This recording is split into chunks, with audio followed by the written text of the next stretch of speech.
नमस्कार, मेरा नाम है डॉक्टर पुरु धवन और आज इस वीडियो में हम बात करने वाले हैं वो है एनीमिया के बारे में, खून की कमी के बारे में, जो कि किडनी फेलियर पेशेंट में एक आम बात होती है।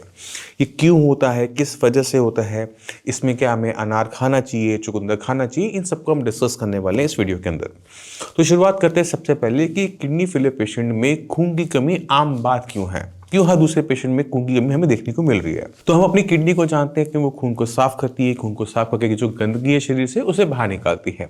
मगर आप लोग ये नहीं जानते कि किडनी इसके अलावा भी बहुत सारे काम करती है, चाहे वो विटामिन डी को एक्टिवेट करना हो, हड्डियों को मजबूत करना हो, खून बनाना हो, खून को साफ करना, वो आप सभी जानते ही हैं।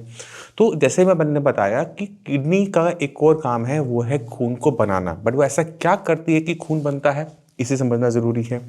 अब आपको समझो कि खून बनता कैसे है। तो खून बनने के लिए कुछ कच्चा माल चाहिए होता है। कच्चा माल जैसे protein, iron, folic acid, B12। अगर ये सारी चीज़ें हमारी बॉडी में हैं तो इसके साथ साथ हमें एक और चीज़ चाहिए होती है जिसका नाम है एरिथ्रोपोइटिन। ये एरिथ्रोपोइटिन एक हार्मोन है जो हमारी किडनी बना रही है। अब समझो कि अगर आपकी किडनी खराब हो रही है या खराब हो चुकी है तो किडनी इस हार्मोन को नहीं निकाल पाती, एरिथ्रोपोइटिन नहीं बना पाती, जिसकी वजह से आपकी बॉडी में फॉलिक एसिड, आयरन, प्रोटीन सब कुछ है, बट एरिथ्रोपोइटिन की कमी की वजह से ये सारे आपस में मिलकर खून को नहीं बना पा रहे। अब ऐसे पेशेंट में अगर आप चुकंदर खाओगे, अनार खाओगे, खुद सोच के देखो, आराम मिलेगा? नहीं मिलेगा। क्यों? क्योंकि इन चीज़ों की कमी तो शरीर में है ही नहीं। कमी किस चीज़ की है? वो है एरिथ्रोपोइटिन की। तो जब हम किसी किडनी फेलियर पेशेंट को एरिथ्रोपोइटिन देंगे तब हम क्या देखते हैं कि बिना कुछ अनार खाए, बिना चुकंदर खाए भी खून बनना शुरू हो जाता है, क्योंकि शरीर में कमी किसकी थी? उसी की थी। तो हमें हर किडनी फेलियर पेशेंट में समझना पड़ता है कि उसकी बॉडी में ऐसा क्या हो रहा है कि खून नहीं बन पा रहा। क्योंकि कुछ केसेस के अंदर हमें देखने को मिलता है कि उनकी बॉडी में आयरन की कमी भी होती है। इसलिए किडनी फेलियर पेशेंट में आयरन स्टडी करवाना नॉर्मल बात है। अगर हम देख रहे हैं कि आयरन कम है तो आयरन दिया जाएगा। अगर हमें दिख रहा है कि आयरन ठीक है, खून नहीं बन पा रहा है, तो एरिथ्रोपोइटिन दिया जाएगा। अगर हमें लग रहा है कि प्रोटीन की कमी है तो प्रोटीन का भी ध्यान रखा जाएगा। तो जब हम सारी चीज़ों का ध्यान रखते हुए काम करते हैं तो किडनी फेलियर पेशेंट में प्रोटीन बनना शुरू हो जाता है। अब जो हम सुनते हैं कि अनार खाने से खून बनता है, चुकंदर खाने से खून बनता है, क्या वो सही है? वो बिल्कुल सही है, मगर वो किडनी फेलियर पेशेंट में काम नहीं करता, क्योंकि वहाँ पे जो कमी है वो एरिथ्रोपोइटिन की है, जो ना अनार पूरा कर पाता है, ना वो चुकंदर पूरा कर पाता है। उसे पूरा करने के लिए बॉडी को हमें एरिथ्रोपोइटिन हार्मोन देना ही पड़ता है। ये मजबूरियों में से एक है। ऐसा मतलब नहीं है कि आप अनार नहीं खा सकते, ऐसा नहीं कि आप चुकंदर नहीं खा सकते। एक किडनी फेलियर पेशेंट अनार भी खा सकता है, चुकंदर भी खा सकता है, पर ध्यान क्या रखना होता है, वो है मात्रा।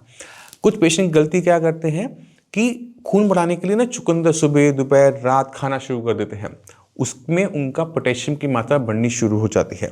इसी तरह से कुछ लोग करते हैं कि वो अनार ले आते हैं, हर टाइम अनार खाए जा रहे हैं क्योंकि खून कम हो गया है, खून बढ़ेगा, खून नहीं चढ़वाना पड़ेगा। तो जब हम ऐसा कर रहे होते हैं तो हम अपनी कंडीशन और ख़राब कर रहे होते हैं, क्योंकि हमारी किडनी काम नहीं कर रही।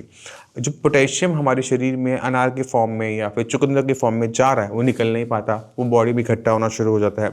फिर खून तो बढ़ता नहीं, बट हाँ, पोटेशियम के लेवल बढ़ने शुरू हो जाते हैं, जो कि एक और ख़तरनाक चीज़ हो जाती है बॉडी के लिए। तो आपको समझना पड़ेगा कि चुकंदर खराब नहीं है, अनार खराब नहीं है, अगर उसकी मात्रा सही है तो। अगर आप ज़रूरत से ज़्यादा मात्रा में इसका सेवन करेंगे तो वो किडनी फेलियर पेशेंट के शरीर को नुकसान पहुंचाएगा। नॉर्मल इंसान की बॉडी को कोई नुकसान नहीं होगा, बट किडनी फेलियर पेशेंट की बॉडी को नुकसान ज़रूर हो सकता है। खून बढ़ाने के लिए हमें ध्यान रखना है कि किडनी फेलियर पेशेंट की बॉडी में एरिथ्रोपोइटिन जाए, प्रोटीन जाए, सब कुछ उसकी बॉडी में जाए, ठीक है। और एरिथ्रोपोइटिन का खास ध्यान रखते हुए सारा काम किया जाएगा, जिससे उसकी बॉडी में किसी भी टाइप की कमी ना हो, पेशेंट का हीमोग्लोबिन अच्छा रहे, पेशेंट को थकावट ना हो, पेशेंट को वीकनेस महसूस ना हो। क्योंकि अगर आपका हीमोग्लोबिन कम होता है तो शरीर में बहुत सारी दिक्कतें पैदा होनी शुरू होती है। सांस लेने में दिक्कत हो रही है, 10 कदम चलोगे सांस फूल जाएगी, वीकनेस महसूस होगी, पूरे दिन सोते रहने का मन करेगा।